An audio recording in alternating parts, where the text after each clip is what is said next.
Hello and welcome back to Crossroads of Cognizance. Hi, we missed you guys. We ducked out on you yesterday. Normally our stream is every Thursday, We 5 ducked out on them p.m. last week too, didn't we? We did. We did. We've Yeah, been major personal ducks. crisis. Dear you Lord know, Jesus, help us. I just want to the say, y'all, it's a miracle we're here today. lots of Holy things. shit. Yeah, I didn't promote, I didn't do anything. I hope some people from my side of the woods find us. it'll work out. It'll work out. Because you know what? Oh, God, I Retrograde need Mercury alcohol. retrograde is on her way out. Um, you know, it last week. The healing crisis is real. I mean, I don't care what anybody says. I was thinking about it earlier today, and I'm not sure. I'm almost certain that sometimes a healing crisis is a near-death experience, and not in the sense of physical death, but like part of you dies. I feel like a part of me died 2 weeks ago. But here we are.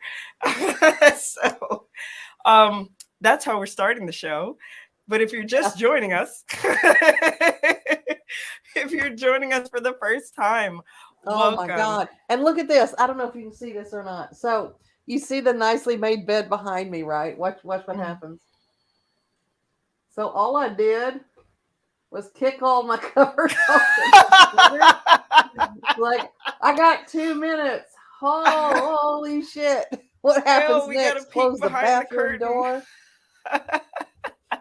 We got to peek behind the veil. Um, Dahlia, it's, I don't know, girl. Listen, this show is all about empowerment and realness, and what we saw was real because I'm not even going to show you what's behind this bookshelf behind me. I tell you so, what, it wasn't empowered. It was, in fact, real, though. So I'm calling 50-50 good. Well, so Dahlia, it's real good to see you again. It feels like it's been a long time, and hasn't it? I have no thought that our people are going to find us on a weird day at a weird time, but maybe we'll pull some in. Hey, you know what? For those of you who are joining us, if this is your first time, welcome. Make sure you hit that like and subscribe button so you can catch all the shenanigans hopefully next week. The And if hijinks not, that at the ensue. very least, catch us in the comment section. We will see all of your comments. We're seeing you both on Facebook and YouTube. So we're getting some hellos. I don't know if you can see We those, Katrina. are. Yeah. Slide into our comments, folks. So, questions, comments, anything, anecdotes, realize that there's a delay. So if you're joining us and you say something, we don't quite catch it, we'll catch you on the circle back. We're not I ignoring am you. half of I am half of this lovely television show. Wow. Broadcast. Dahlia Rose. I am holding down the fort over here on the East Coast, over at Crystal Cognizance, where we do healing sessions, readings, um, and facilitate spiritual growth in all ways and shapes and forms that I can assist with, which is not a lot, but it's there, and that's important. And with me, I have the lovely Miss Katrina Rasbold. Hi, everybody. I'm Katrina. I'm on the West Coast and with Crossroads Metaphysical Store, and I'm actually, as you can tell from the bed behind me, which is not present in my store, I'm at my house today. And but when I'm at the store, we do all types of healings and sound therapy. We have a retail part of our shop, and we do readings and astrology charts and things like that. So, yeah, it has been a week. In fact, it has been 2 weeks, and It's been 2 weeks. Dahlia and I have just been standing wide eyed looking at the burning shrapnel of our lives. And woo! Yeah, there's no words, just sounds. Ah! Silent scream, even, just that la la la la la. Now I have to say, despite the burning shrapnel observance, Katrina, I want to say thank you to you because 2 weeks ago you were an absolute force of divine light in my life when I was in a very concentrated dark night of soul. So, um, while I wish these things were spread out, we're healers, right? We have to go through it to be able to support others. So I'm glad, but boy, am I glad for you. So it's good to see you too Well, you set the this bar week. low because pretty much all I did was say that's some bullshit a whole lot. So Hey, sometimes that's all you need. Sometimes that is all, like that moment of clarity of okay, I'm not crazy, right? that is This is in in fact fact bullshit. bullshit. Oh my goodness. So Whew. broadcast today. I mean, wait. So this is all preamble of Mercury retrograde stuff, but it ended. You were saying this morning it ended, and that's It fantastic. ended So, 4 a.m. but Pacific time. um, oh, so it ended. Oh, okay, okay, no, cool. It Um, woke me up. I was actually awake from 2:30 a.m. to around 6:30 a.m. and I couldn't figure out why I was so profoundly awake because I'm a sleep whore. I love my sleep. I will just wallow and slurp into that sleep. And I was just awake. And I wasn't uncomfortable. I didn't have to pee. There were no sounds. There was nothing weird going on. I was just awake, awake, awake. And then I found out that it was at the height of that time that Mercury had gone retrograde. And Virgos, guess what, Dahlia? Of course, we're ruled by Mercury. we So it's are us either in our, Gemini. yeah. So retrograde is either our best friend or our worst enemy. And that's the truth. I think it's worth mentioning because we're going to go into some planetary things during the show. you know as a collective, I don't know, I don't see a point collectively like getting into the hoopla of Mercury retrograde, right? Like everybody hates it, but it's fair to say, like, if you have stuff to work on, then yes, get into the hoopla. If you don't, like, if you've been you know trying to charge through and there's nothing for you to discharge, and I mean, I'm saying that not from a place of like um being efficient and doing things and healing in your life, but more like, it's just not your time. It's not you, that cycle is not for you. There will be some Mercury retrogrades where you're just kind of like, oh, look at everybody else on fire. Like, my dumpster's not on fire this time. And then you make it through. But then there are others where it's like, oh my God, did did Mercury just take out both my knees? Like, how am I supposed to get through this? And Yeah. that was this past one for me. This one wasn't too bad for me. I had some misconnections, including today, because, you know, Dahlia, we talked yesterday about it was weird the scheduling mishaps we were having yesterday that kept us from doing the program. And we said, you know what? Let's do it Friday. Let's do it Friday. We set up the time and everything. So from the beginning, I messaged Dahlia this morning. I'm like, hey, do we have a time? And she said, yeah, we said this and this. And I said, okay, that is absolutely true. And I have no memory of it. I'm too tired to scroll up. So first of all, timing, I got that completely off. And then we don't even have a pre-show. So we are totally pulling this out of our asses with some Right out. basic bullet point ideas of what we might eventually talk about. And I looked at my clock and it was I had 45 minutes and then I hear the ding of a message and I look and Dahlia, being Dahlia, all precious and everything, is like, see you in 2 minutes. And I'm like, holy shit. I had my jammies on. I didn't have any makeup on. A bathroom door was open behind me. My dog had to go pee. And I still have marks, I think, up here from where I was resting like the thinker, but I wasn't thinking. So it's just been a minute, y'all. So for Mercury retrograde's bash over Katrina's head, it was all about time and space. Timing, timing, timing. And now we're in the 2 week shadow. So we don't even get to fully escape it when it stops. We still have, it's like when you take burnt toast or burnt popcorn out of the room and you can Oh, and still it kind of smell it for lingers. a minute. Ah. So You this know is what kind else has of that smell? direction now. Burning hair. Burning hair has that smell too. When you Well, get and when you think about oh yeah, when you think about the way that it works, we've got a planet that is not actually going backwards. None of the planets go backwards. Right. But from our perspective and the way that the orbits interact, it appears to be moving backwards through a sign. And then it's going to go direct like it did this morning. Now, because it went direct, it doesn't just slam back to where it originally was. It has to retrace those steps. And that's what the Yeah. shadow is when it's going back through the ground that it lost in its orbit from our perspective. Yay! Ah, sorry. Did you think you were done with this? No. And then, so this is such a crazy rabbit hole because everything that we went through, I mean, I had to stop and ask myself several times, like, okay, is this going in the book? Like, am I gonna write this? Am I gonna really talk about what it means to be a healer and go through this kind of shit? Like, whoa. And so, one of our lovely audience members last time asked what it meant to publish, because you are I don't, is there like a master level of published authorship? I mean, like I feel like there's tiers and you've done a lot. There's that Daphne du Maurier place where you've published hundreds of books. I'm not there. I will not ever be there.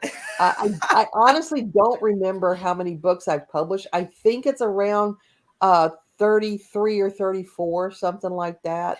Some of them are tiny little ebooks. Some of them are great big coffee table books because I used to write books about an event that was called the General Hospital Fan Club Weekend. And it was hundreds and hundreds and hundreds of photographs. And Oh, so I've done, and plus narratives about what happened. So I've done a lot of different kinds of publishing in my life, and I wrote books on childbirth. I've written books on how to. I wrote a book called "How to Get Your Book Published." and that's what we're here for, because our audience member last time was like, oh, I'd love to hear more about that. So, what is that? I mean, like, where do we begin? You Well, know. ideally, you begin with a book.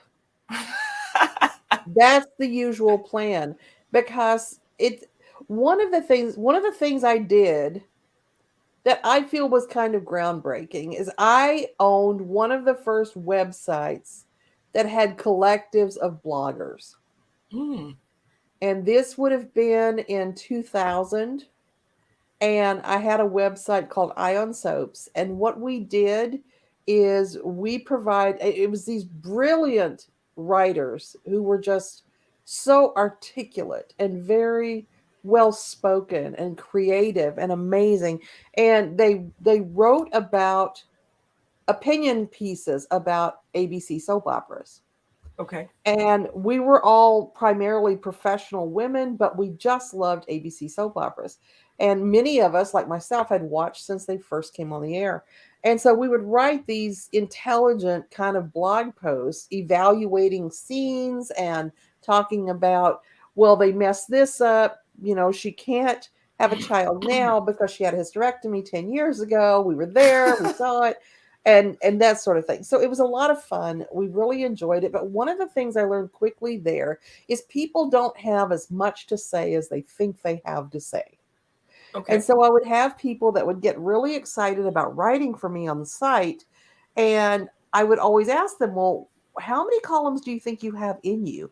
Oh gosh, me and my friends get together every week and talk about this show. So I can always, I'll just have fresh material all the time. And then they write for 3 or 4 months and they're tapped out. They don't have anything else. They feel like they've just said it all. And so it's quite an obligation and quite daunting to decide that you're going to write a book. Oh, And yes. and so it's really a good idea to get extremely far into your book before you decide what you're going to do with it. And that Okay. guarantees you that there will always be a book. Now, an example of this is there's a book called Promises Made, Promises Kept, that is a love story between a woman and a ghost. And it's very almost um, patrician, I guess you would say, because their romance is it's not an incubus succubus kind of thing. It's very proper and it's very sweet. And I was very excited to write this book. And I started writing this book in 1986. Woo. and that book still does not exist. What happens is I write the book and then I pull part of it out and work on it, and then I put it back and pull part of it out and put it back. I was excited about that book then. I'm excited about that book now. But if I had begun making plans for writing that book based on my excitement level, I would have been sorely disappointed because the book is not anywhere close to done. Interesting. And so we have to get a ways into the book before we know, okay, this thing has legs. I can produce a book in this way. Now, there are different types of books. First, there's the ebook that can just be, a few thousand words. You can have a 99-cent ebook. The average nonfiction book is going to have a minimum of 60,000 words. And that's a published, hold that book in your hand book. Okay. And their publishers want bulk. And some books, Jason Mankey, for instance, one of our pagan writers, he doesn't write a book under 100,000 words. He's going to write a healthy sized book. When I'm writing fiction, it's going to have a minimum of 120,000 words. So for the typical novel. So you've got a word point you want to hit to be considered a substantial book. And if you can Okay. commit to that, if you get into 60,000 words or 30, 40,000 words and you're still on a roll, that's a really good indicator that you've got something here. Okay. So so that's the first thought. Can you even do it? Now, Dorothy Parker, one of my favorite columnists ever, journalists ever, said that writing is the art of applying the ass to the chair. And it really is, it's not about how good of a writer is. It gets to be about that. But in the beginning, it's just about sitting down and doing it and making writing fit into your life so that you can just sit down and write the book and it doesn't keep getting pushed aside. So let's say that your book has legs. Always write about the stuff you know about. Now, it's okay if you have to research some things. For instance, I write about post Arthurian fictional times in England. And so I have to research things like, okay, she looked out the window. Does that window have glass in it? Did they have glass in windows in England in the early 600s? And thing what I just ran across a thing recently. She was making a stew and she put potatoes in it. And I've got to research, and sure enough, even though potatoes have been used since 3000 BC, they were not in England until something like the 1500s. Oh, So it would interesting. not be appropriate to have even root vegetables contain potatoes. So there's things like that you have to research, but don't write about something you don't know about, Right. and stay within the your areas of expertise or the things you know a lot about or really really love and are going to be happy to research, and that includes fiction and nonfiction for the reasons I discussed. Now, my husband really, Eric, really nailed it because he said nonfiction is easier to write than fiction. And the reason is because with nonfiction, you're just telling the truth as you know it. With Right. fiction, you have to remember the lies you told. So Okay. for instance, I'm writing an 8-book series, and I started this back in 2014. So I have to be able to remember, and it's all about the same characters. So I've got to remember what I said about the character I'm writing about now in the book that I wrote in 2018. So it's a lot of research and back and forth. So anyway, let's say that you've got this and it's on the move. The question then becomes, do you want to self-publish or do you want to publish with a publishing house? Now, Mm. there was a time you only published with a publishing house. Now, my first books that I self-published, we literally printed them ourselves and saddle bound them and sold them, and they were only printed on one page. And then we made ebooks that were burned onto a CD. It was a PDF file on a CD. So we did it very rustic, and there's no reason to do that now. Your options are so unlimited for how to publish a book now. It is so easy to get published. And the publishing house you look for, of course, the bigger the publishing house, the stronger your competition is for getting Mm. into that rotation. But I've had people say, I really need to write a book because I'm not able to pay my utilities. I need another stream of income. And they don't get that with a publisher, you're not going to get paid for that book for probably at least a year Oh, after they wow. accept it, and sometimes longer. Some publishers will give advances, but then you have to pay back that advance Right. before you're going to get new royalties. The royalties are not huge. You think that writers are getting rich. I promise you, writers, you can't quit your day job usually unless you're Stephen King or somebody who is just really building a huge, huge audience. So there are benefits and detriments to having a publishing house work for you or doing it yourself. And I've done both ways. I'm published by Llewellyn, which is a major um, pagan and witchy kind of publisher of magical books and tarot decks and things like that. I've written 3 books through Llewellyn, and I also self-published for many, many years. And right now I have to say I would go back to self-publishing if I wrote another book, which I do intend to. Right. Publishing is great if you want the validation of having a big company say, yes, your book is good enough that we want to go with it. And yes, we like your writing. We believe you can do this. So that's very validating. It's great to Mhm. have your own editors. So whatever proofreading happens is not on you. Those lost commas, those mixed metaphors, anything that comes up that isn't supposed to be there, believe me, they're going to beat it out of you. They're going to make that work. Um, the editors tend to get very involved with your writing, and that can be hard. Sometimes you're fighting for the book to look the way that you think that your book should look. Oh, interesting. And sometimes they're trying to model your voice into a more mainstream voice, Hmm. and that can be difficult. So, another thing is you've got publicists and you've got people that are booking appearances for you, podcasts for you, interviews, that sort of thing. That's always really nice. And they also have professional people designing your cover. You don't have to worry about the layout of your book. They're going to handle all of that. So that is really super helpful. You've also got a lot of eyes on your book, which is really Okay. helpful for um, having ideas for, should this chapter go here, or should I unpack this a little bit more? You're going to have an immediate feedback on that. Now, when you submit your book and you say, okay, we're all done, it's perfect, here's my book, you are nowhere near done. Because what's going to happen is they're going to shoot it back to you in about 5 months when you've already forgotten everything you said. And they're going to give you maybe 10, 15 pages of notes. Fix Oh, this, rewrite this. I don't understand what you mean here. Do you actually mean this? Well, actually, the Moguls invaded China at this time, not this time. And I think you've got this wrong because this wouldn't have happened this way. And it's you weep.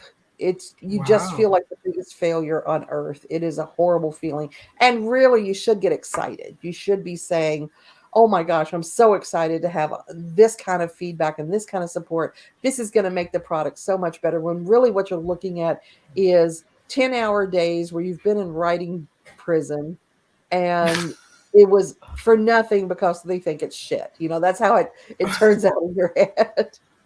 And it's really hard. The rewrite is inevitably really hard. Hmm. There's a writer named Phoenix LaFay Hmm. who is with Llewellyn, and we always tease Phoenix because she doesn't get liner notes back. She gets her manuscript with like a little sticker smiley face on it. Good work, Phoenix. You're so good at this. And the rest of us have these long books. And I know it's not just me. I've talked to several different other writers who just, know that they have to get a lot of alcohol for when those notes come in. And they give you usually 3 months to make all of the changes that they want you to make.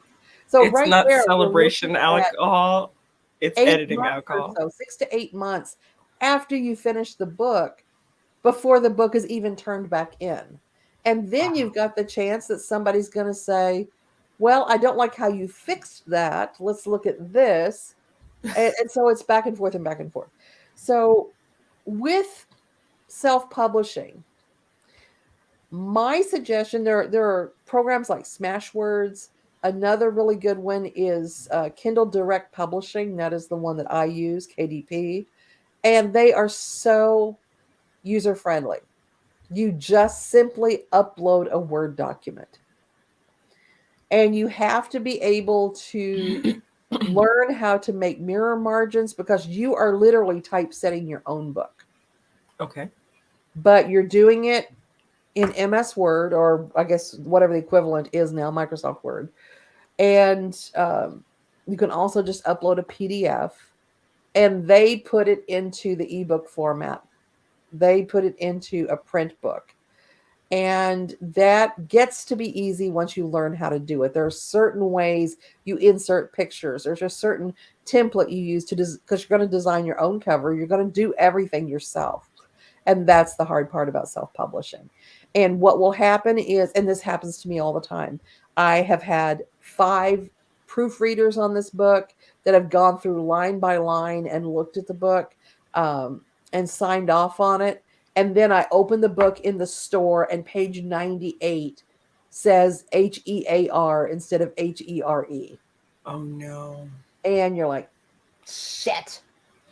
Of course, also when you're self publishing, other than through Amazon, you have to find your own ways to get those books onto the shelves. Okay. So you're not going to self publish through Amazon and find your book at Barnes and Noble. In fact, it's almost impossible to get a self published book into the mainstream bookstores. You can go to the local little mom and pop bookstores and say, hey, look, here are these books that I wrote, and this is the subject matter. I'd like to do a book signing, and they will almost always agree to have that happen. Okay. So, yeah, there's good things, bad things about both. I like the freedom of self-publishing. Also, I self-published my first book in June of 2013, and there has not been a single month since then I didn't get paid.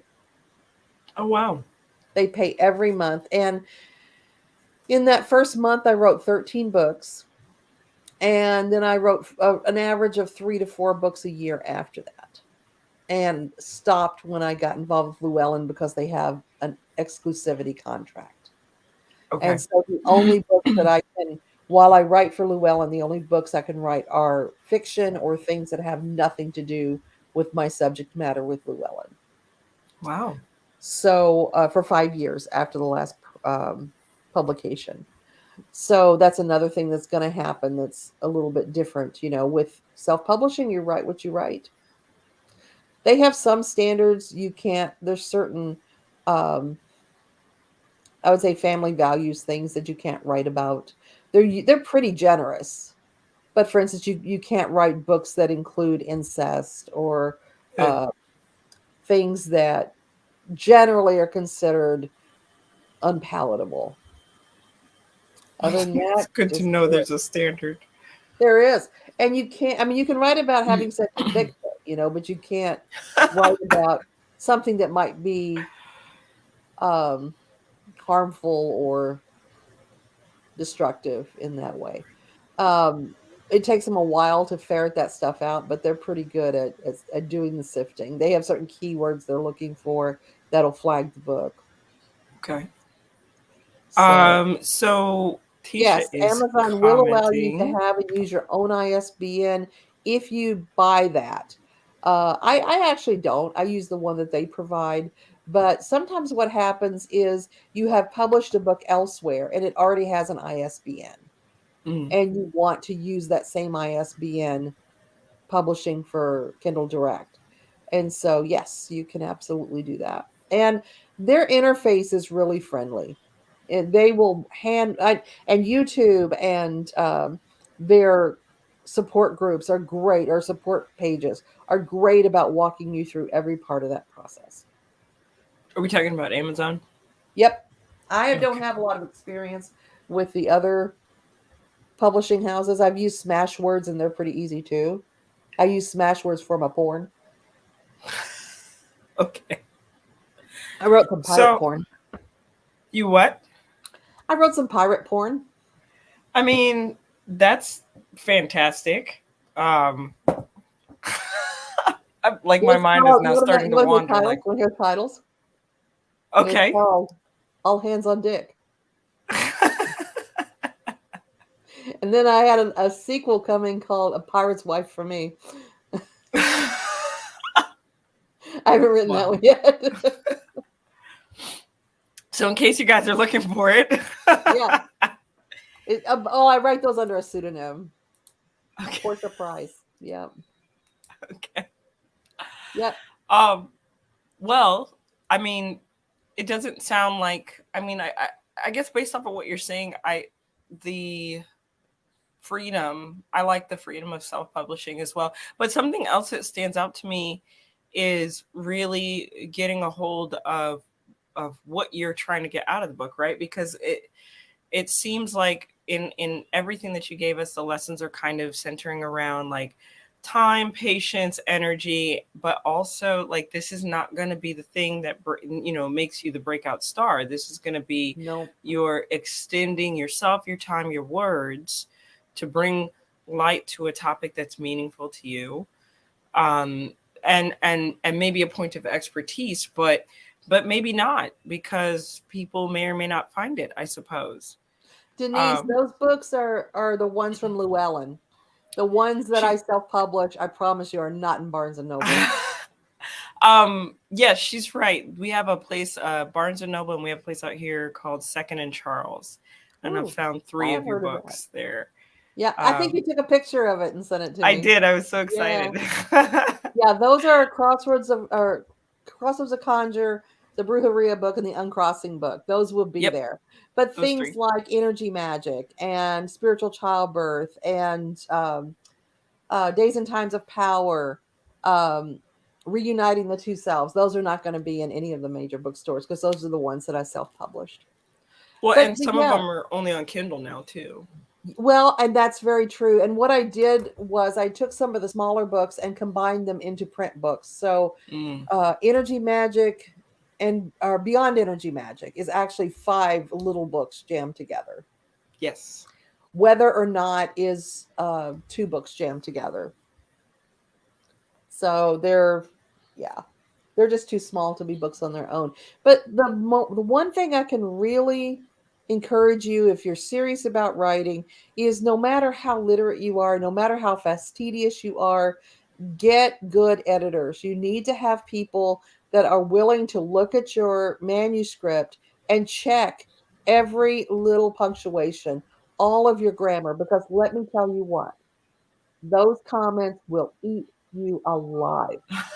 If you're not spot on with your grammar, oh my God, do they have an editor? This is terrible. I couldn't get past all the misspellings and the typos.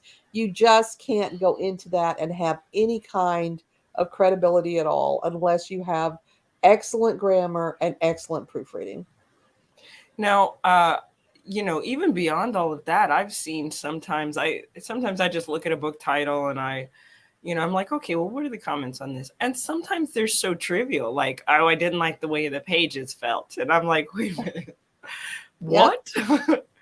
My favorite, I have 2 favorite comments. One is on the Brujeria book, and the Brujeria book is my heart and soul.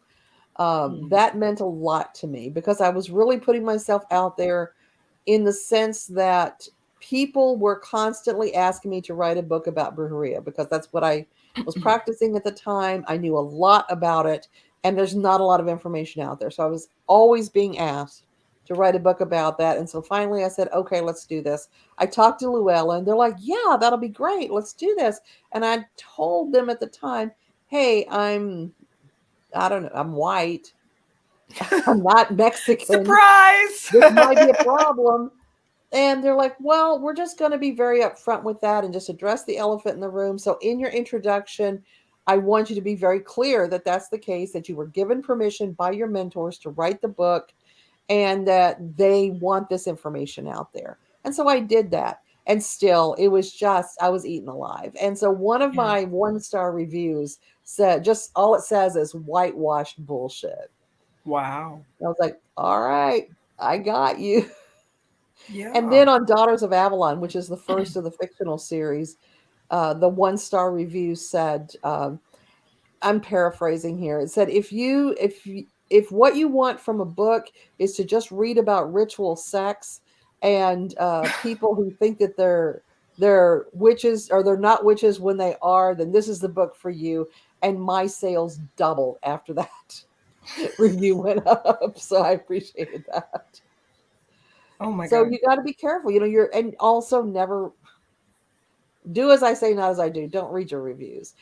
If you're going to read your reviews, make absolutely sure that you can read them from a constructive standpoint of maybe I do need to work on that Right. versus um, this breaks my heart and I can't survive. I'm going to have to go to bed for days now. Yeah. I It's mean, exactly.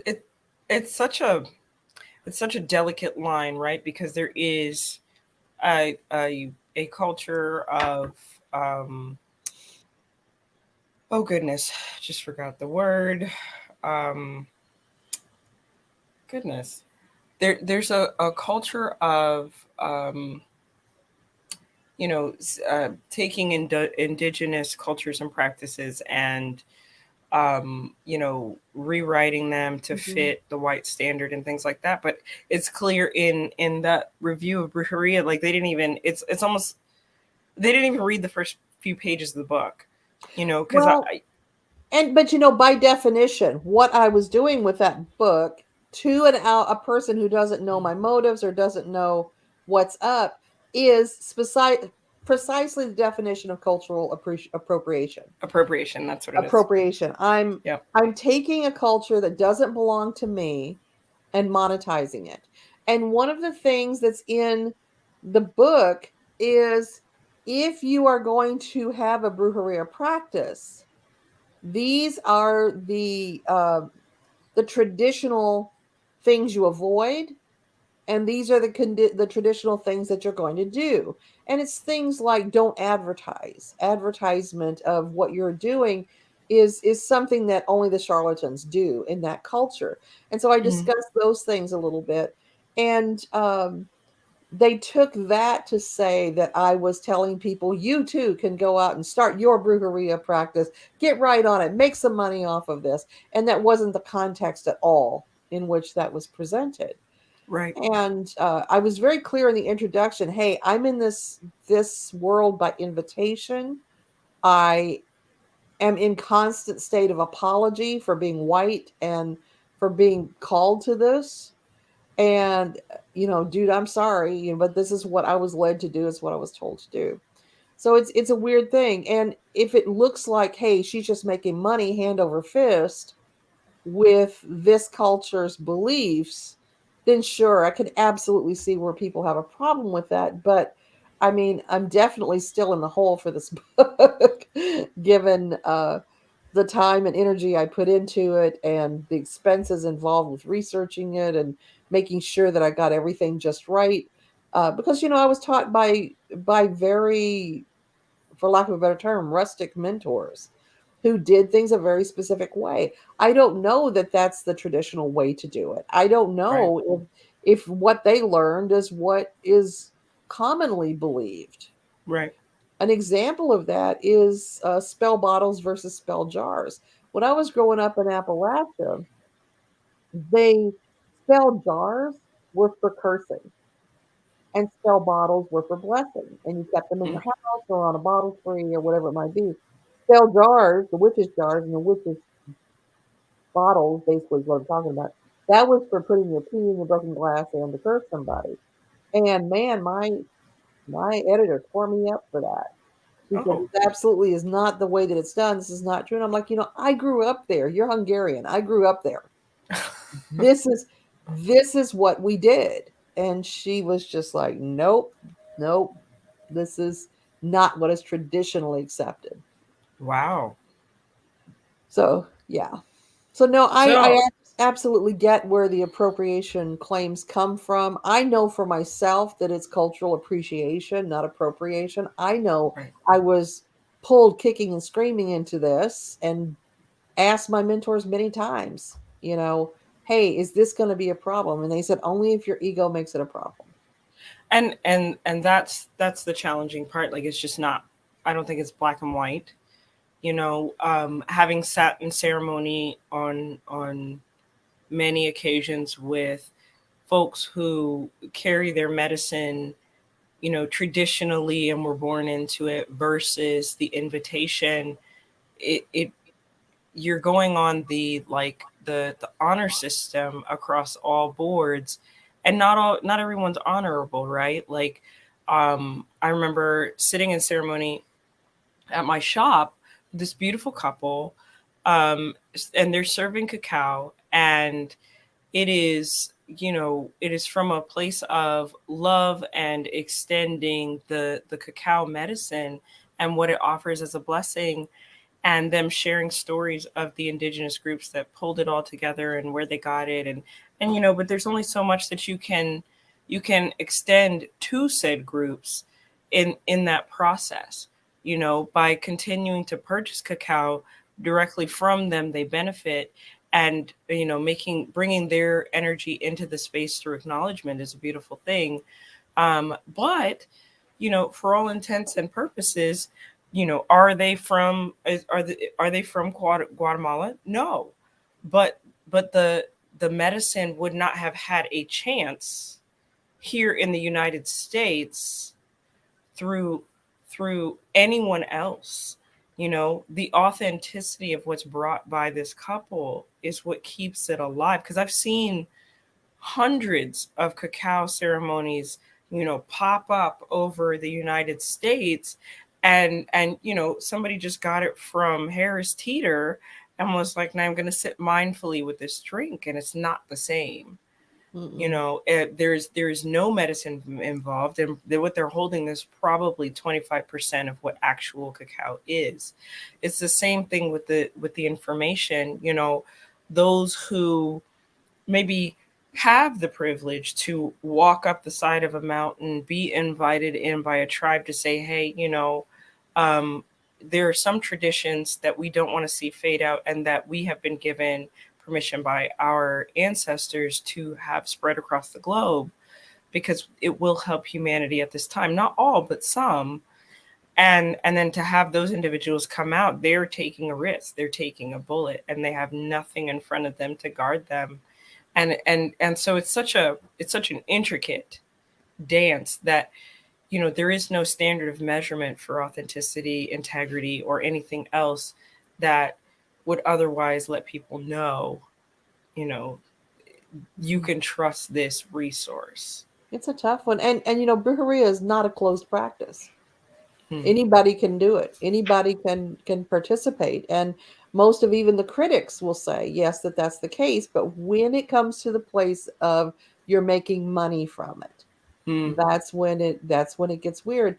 And I questioned my mentors over and over about this, because they were like, okay, well, you know how to do the cleansings now, you need to get out there and do the cleansings, but always make sure you get your energy balance, make sure that you get your return, as they called it. In Reiki, it's called an energy balance. They called it the return. Make sure you get the return, whether it's a loaf of bread or money or uh, a basket of fruit or whatever. Get your return. It has to balance, or you're going to be exhausted. And they'd always tell the story of Nino Fedicio, who's a curandera that died of exhaustion from Wow. overgiving, and he is the cautionary tale. And I said, okay, I can do that, but you know, I can tell you where this is going to go. Yeah. But they were old school, and they didn't think it was going to go that way. And I have had a lot of authentic Mexican, Latina, Hispanic people in my class. And a lot of them have said, thank you so much for teaching me this. Yep, I'm one. Because they'd say, I saw this when I was little. I didn't know what it was. My family would never talk about it. And now I know what it meant. Now I know what Auntie was doing when she rubbed an egg on me.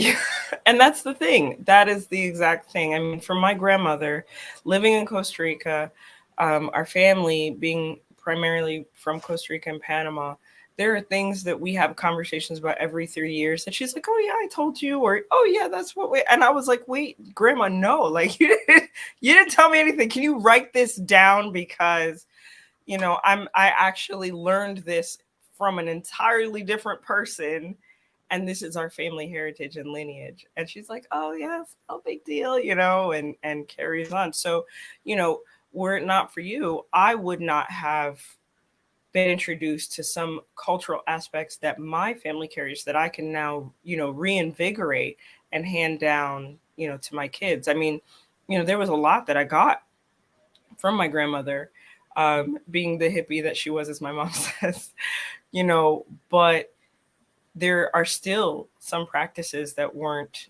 made available just because she's not here in the States. So, um, I don't know. There's, like I said, it's not a black and white sort of thing.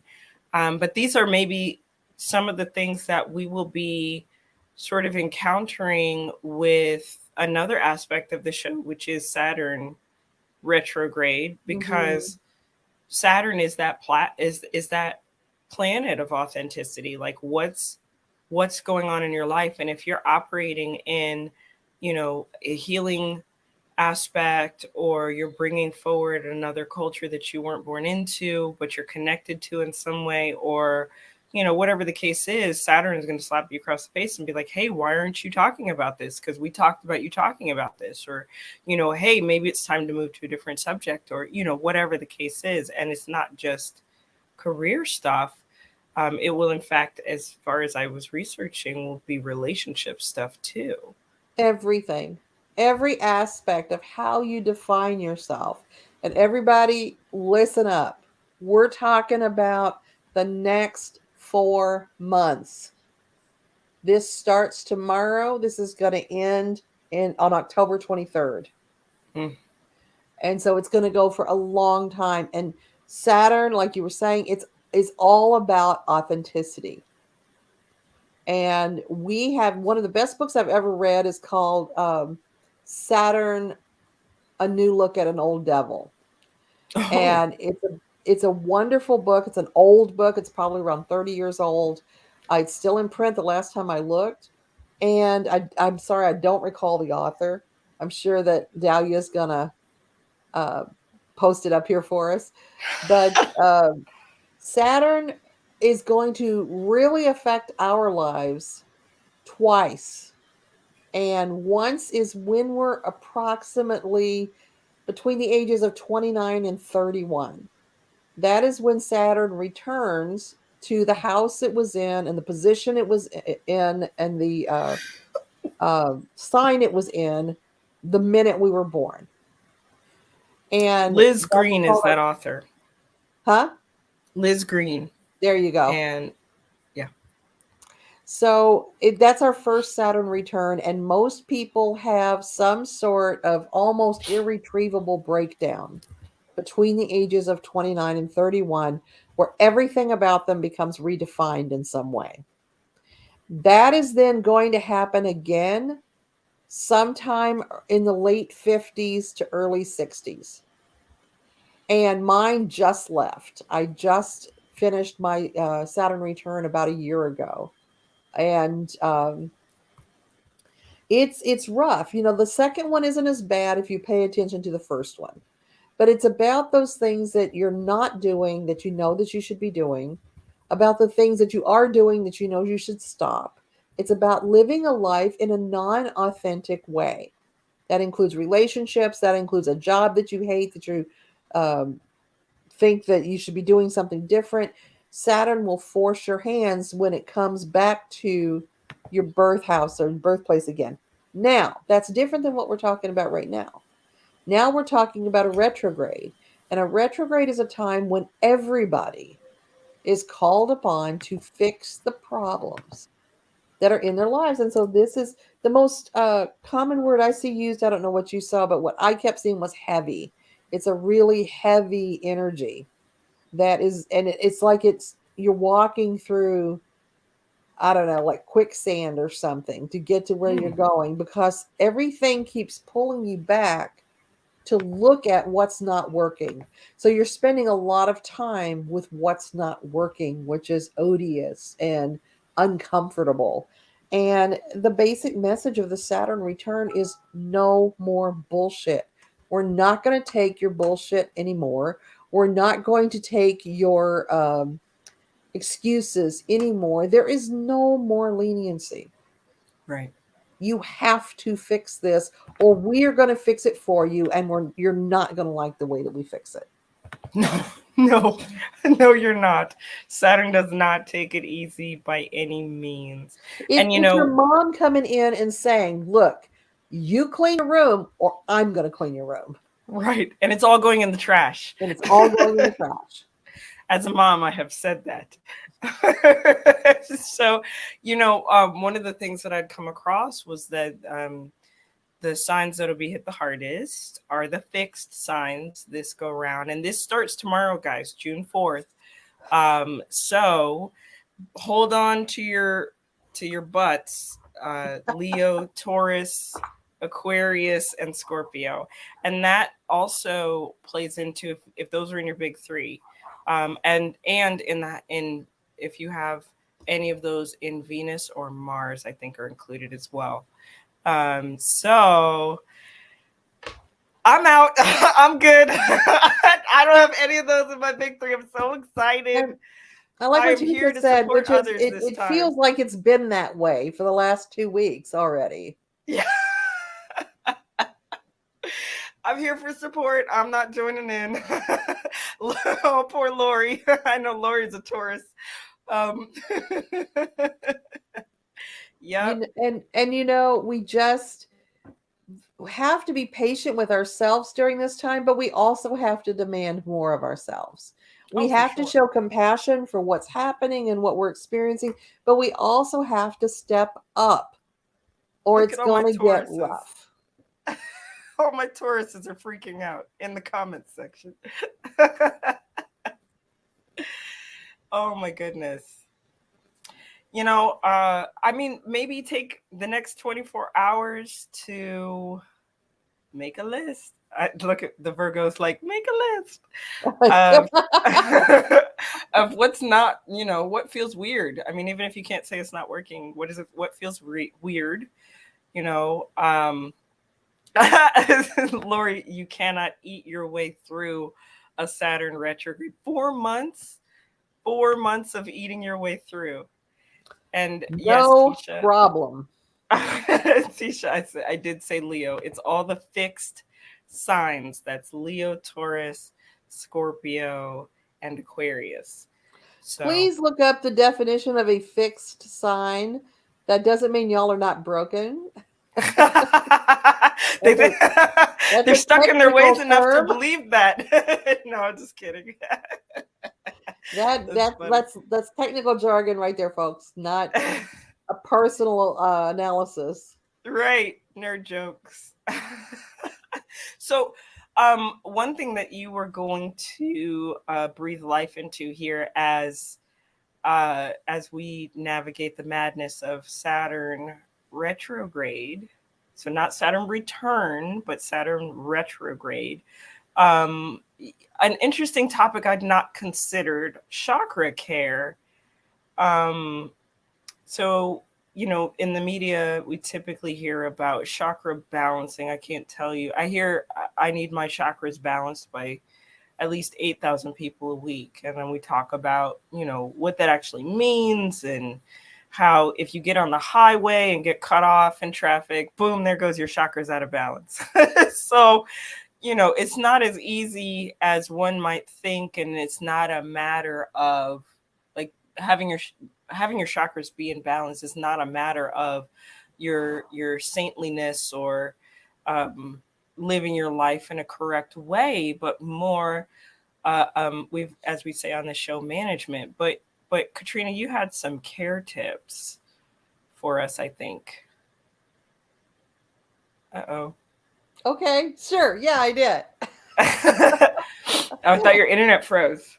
No, I was trying to think of any tips I got. So the thing is that when we're examining chakra activity, all those little chakras are like energy hearts going beep, beep, beep, beep, beep, and pushing their energy out through your meridians and throughout your energetic system. When we're thinking about a mind, body, spirit connection and it not being balanced, what happens is mind, body, or spirit, one or the other, is wonky.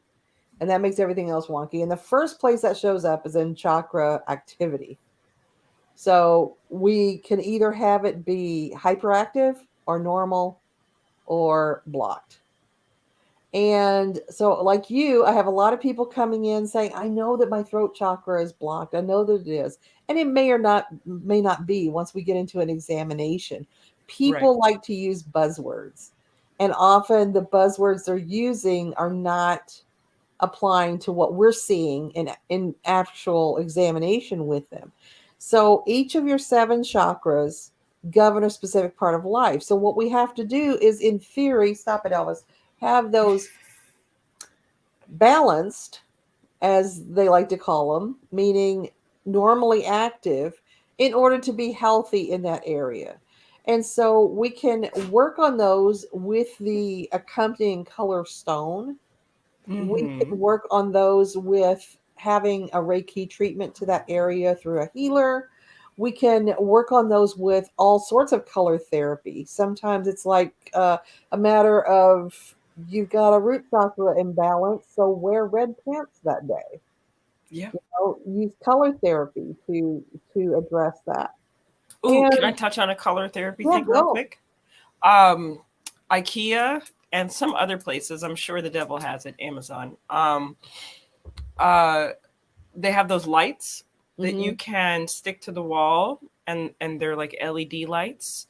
So you can kind of do your own, like, fill your room with a salt lamps, like 10 of them, you Hmm. know, uh, turn up the heat as much as possible while putting a bowl of hot water in there. You get a whole steam thing going, and then Hmm. you've got yourself like a spa, where you're doing color therapy on yourself, and you can have it rotate through the lights. Or if you're like, oh no, my throat, my kids now have a one of those lights in their room, and like I'll come home and their bedroom window will be glowing blue or some other fantastic color. So these things are like serious. Like there's a really awesome way to treat yourself, um, with color therapy using those lights because they're pretty immersive. So I want to throw that in there. And jewelry.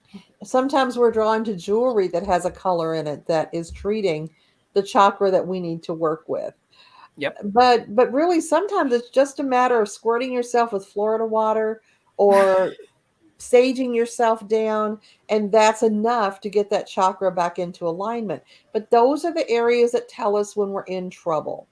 Hmm. So to be clear, that's the crown, the third eye, the throat, the heart, the solar plexus, the sacral, and the root, which is around the tailbone.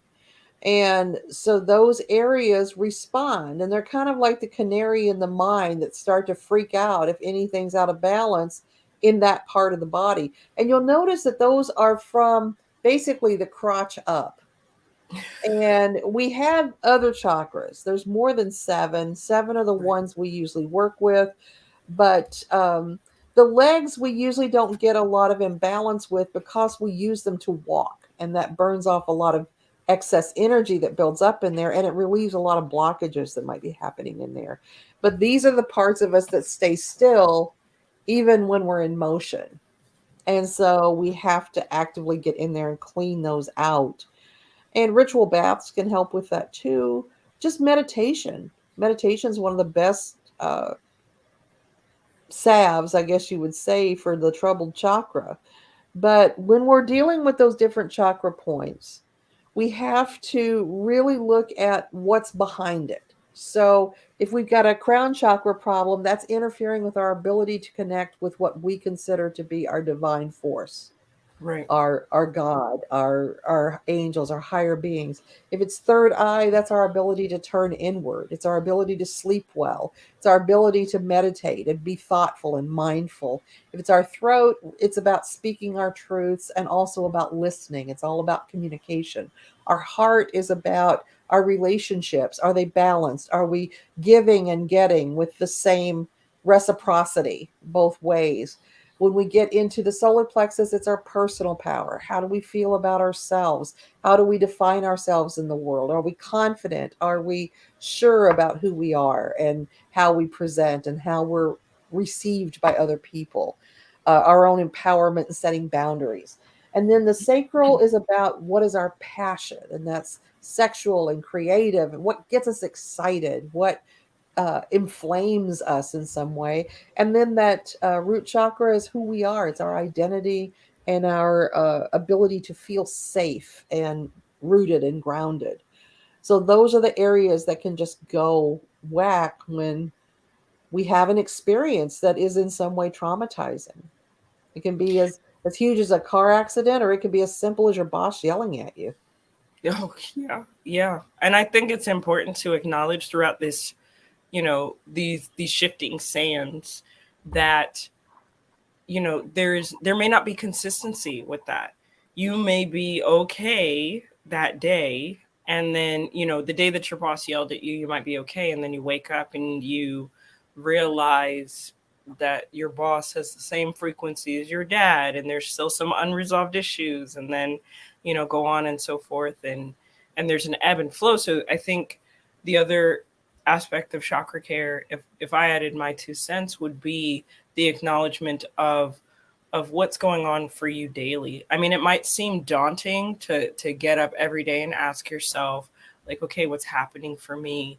But it makes a difference. I mean, it gives you this sense of balance and control that you didn't have. You don't necessarily have to fix the problem, but you have to know that the problem's there and that it exists, or what percentage of this is consuming your life at the time. And if it's a low percentage, maybe the day isn't so tough. But if you're going to be there left by yourself and it's a higher percentage, one of these awesome, one of my favorite mediums out there, Sarah Gammon, just posted, if you are, it's healthy. It was something like, it's healthy to spend 20 minutes a day in nature. And if you're busy, then spend an hour. Like if you're having one of those high percentage challenging days and you're not sure what chakra it is, Be right back. go outside. Yeah, for sure. And you know, even with the chakras, as Katrina was saying, you might think it is one thing and it's really not. I recalling that Lori mentioned in the comments about her throat chakra. Lori, there's a lot to be said for, you know, how all of these are connected, which I know because you're an advanced healer yourself.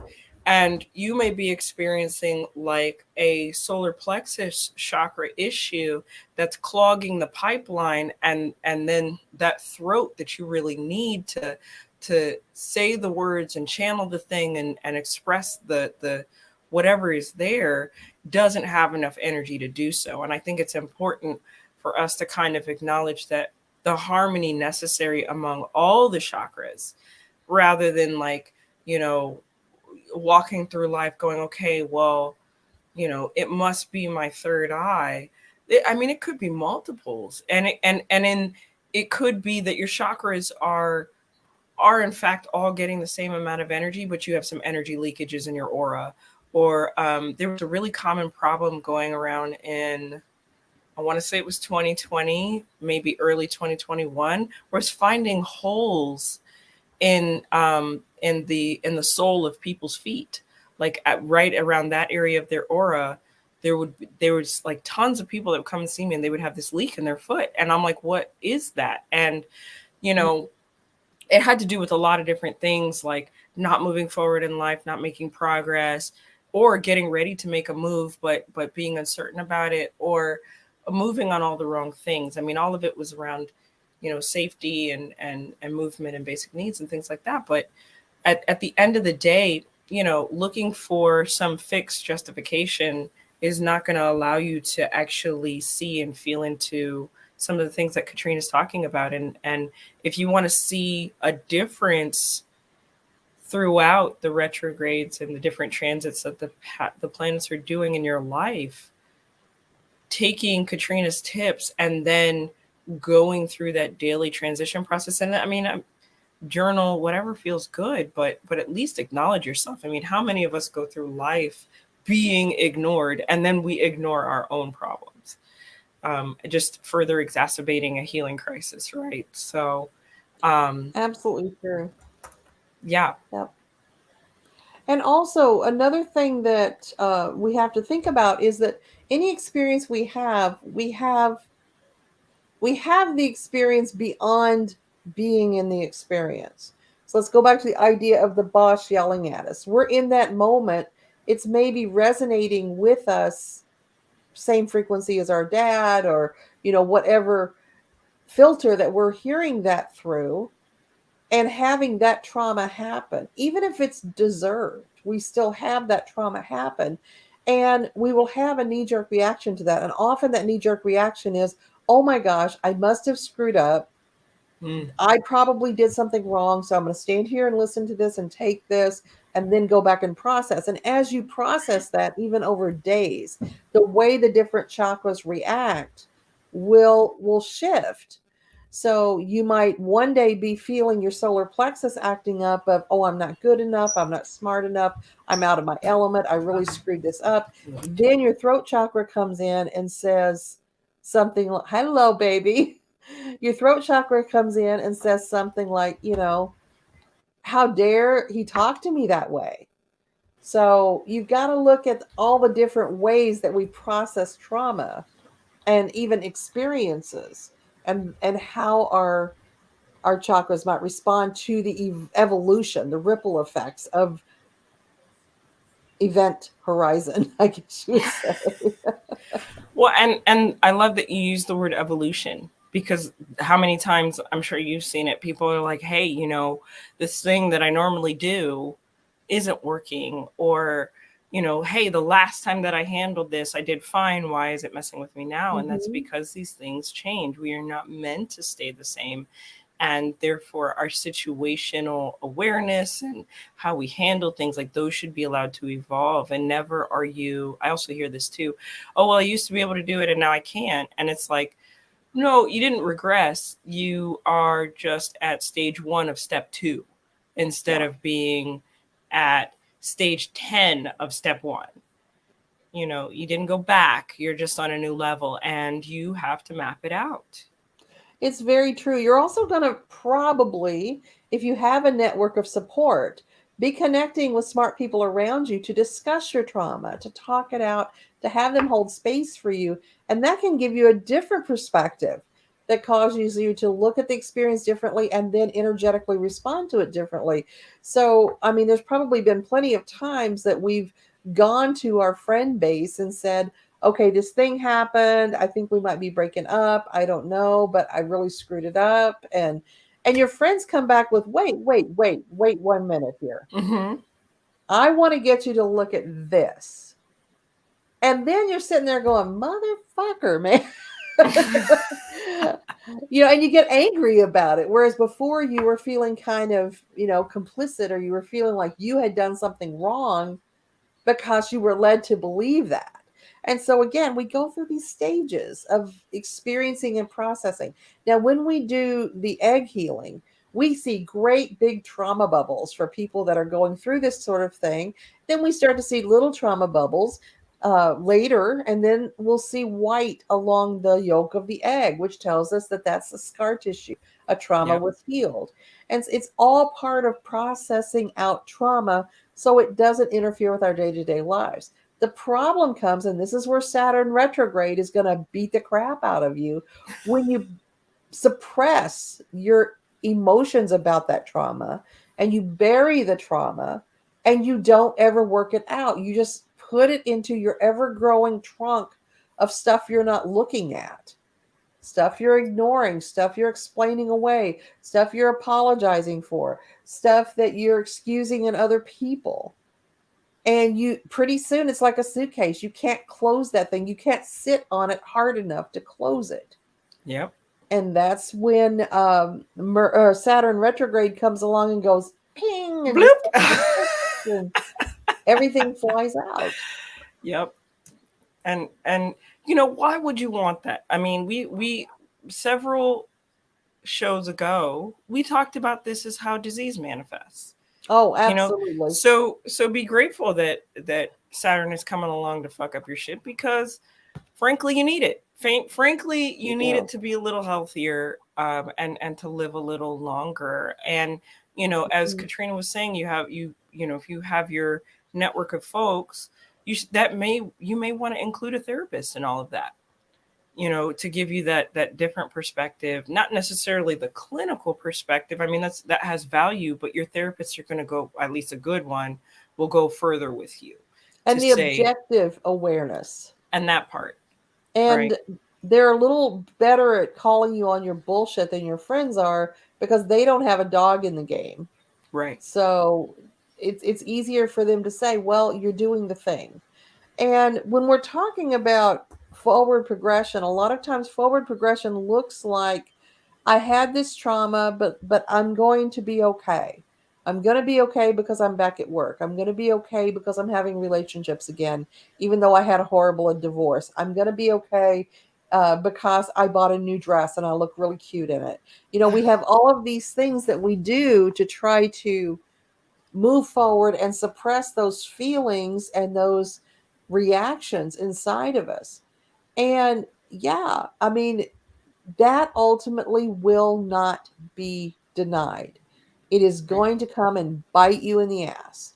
And welcome to the moment that its teeth are open and you might as well just insert your ass and get over with it.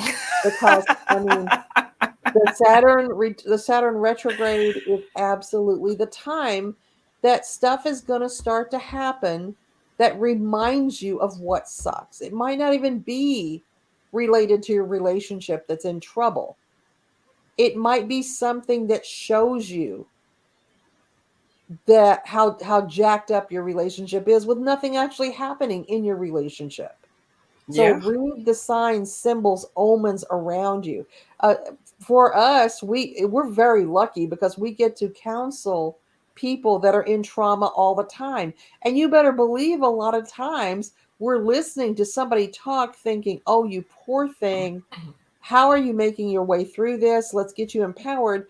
And the back of our heads we're going, "Idiot, you are doing the same thing." Oh, are you talking about talking about Where we us? will see ourselves in our clients. And yet, when we see the same thing in our clients, we're like, "Oh, that is so jacked up." When Yep. when the same thing is happening in our lives, and often we are led to those clients that are mirroring some of the challenges that we're going through, and that's one of the ways for healers that God, Goddess, divine being manifests is in having our clients give us our messages that we need to heal. Well, it's easier to have compassion for somebody else than yourself, right? I mean, Hmm. I think that really comes in, and I'm always grateful for those folks. Myself, maybe I'm coughing because it was like, oh, the things happening. You know, Throat chakra. what do I need to say? I can't get it Oh, out. gee, I cannot imagine. Shall we go to mute and talk about it? Oh my goodness. You know, that's what I needed to say. Don't feel like you have to get it all done at once, too, because I have a lot of people that come to me and they're like, I just want to be done with this. I just want to get it over with. Please, can that egg just pull this out? And I'm like, well, if it worked that way, I'd be a millionaire and I would have solved most of the world's problems by now. But that's not how it works. I need you to block that person. I need you to not do the thing. I need you to not say the thing. I need you to go and address your own healing because they're not going to hear you anyway. So, you're giving power away there, et cetera, et cetera, et cetera. Long speeches, right?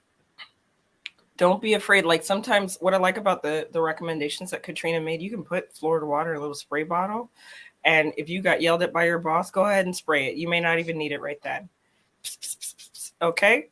And Yep. then you leave, you have your healing crisis somewhere else, but you moved through the moment. If you need, if you are a, emotionally constipated earth sign, put the timer Hey, on.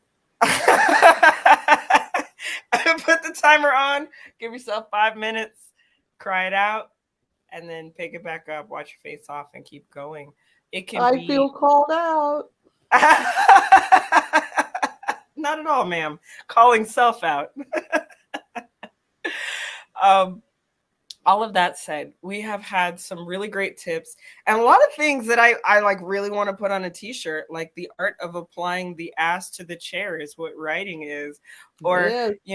here comes Saturn, open jaw, insert ass. Like these are all things that need to go on clothing to Well, remember.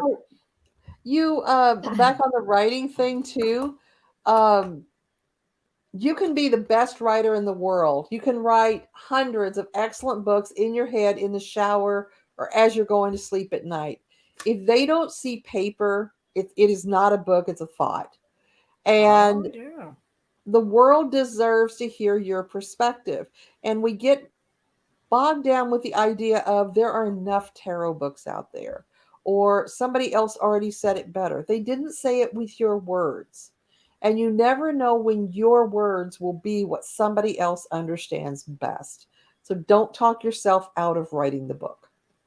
Don't. Not out of doing anything really that furthers humanity or even furthers yourself. Like, consider it a labor of love. You want people to know what you love, whether it's writing, whether it's publishing a class, whether it's getting out and talking to people because you just want to uplift others, whatever the case is. Like, that's good enough. I think that's what I hear you saying, is like, it's you don't need Yeah. a huge reason.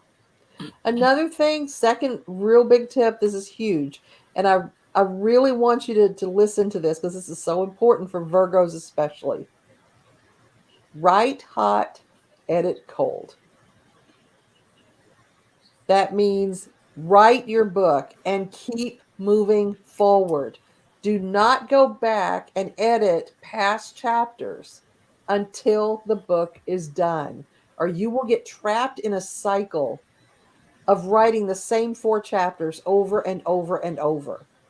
Write hot, step away from the book for a week or two, go to the shore, go do whatever it is you do, get away from the book, come back with new eyes and edit the book. The other thing that was really important that was said to me was write your first draft with your door closed, Hmm. write the second draft with your door open. And what that means is the first draft is all you. The second draft, if you need to talk to other people about areas that don't work or that feel weak or that you want somebody else's input in, bring in editorial input on the second draft, not the first. I suppose that's a way to like a really good way to avoid killing your dreams too. Um, Doing it on the second edit. So Yep. wow, I mean, guys, you guys are really gonna have to sit down with this replay to really gather everything. Let me see if I can try to summarize some of it. So regarding the Mercury retrograde, you were in the 2 week shadow period, so be gentle with yourself still as we even enter that Saturn retrograde.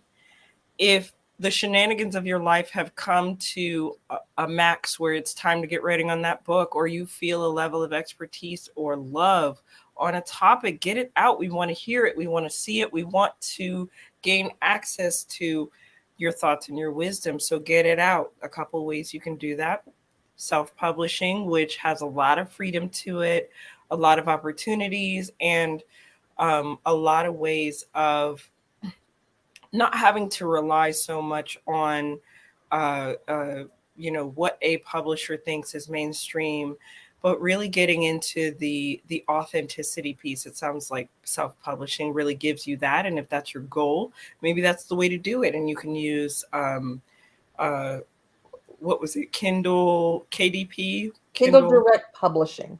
Kindle Direct Publishing. You can also use Smashwords, and there's a lot of Amazon opportunities as well, and other things out there. Um, if you're going to go the publishing route, there's things to think about, like a minimum of 60,000 words, and you know they're going to pick your book apart. It's not a personal thing. It is what sells and what they think will sell. And I think you know. From both perspectives of self-publishing versus going with a publisher, this is not about making tons of money. This is about getting your idea out there, and be prepared for the haters on both ends. The maybe within your publishing circles and on the internet as reviews come your way, but really get a handle and a focus on why you're doing what you're doing. Then from there, if you haven't already, like let's say it sounds like if there is a book on your heart, get ready because Saturn is going to open its jaws and you're going to insert ass and it's going to clamp down. So, if you feel over the next 4 months that book calling your name or that class or that, whatever, this Saturn retrograde is for creating change and looking at what's not working. One of the things that I was seeing that we didn't talk about earlier was you're going to need a lot of boundaries this Saturn retrograde so that you can move through your stuff in healthy ways while distilling other people's things and really making the most of this next 4 months.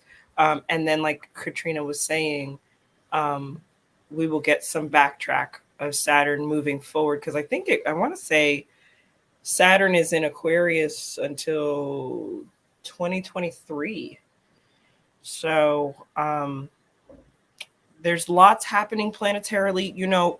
It's fun to blame the planets, but at the end of the day, we take personal responsibility, empowerment, and we deal with our shit and we manage it. That's what we mean by deal with it, right? So, um, keep us posted in the comments on what's going on with you. And thank you for all the participation. We had tons of comments today, lots of cool things from you guys. Catch us on the replay, like, subscribe, share, whatever feels good. But we hope to see you next week. And we'll catch you next time on Bye. Crossroads of Cognizance. Bye, everyone.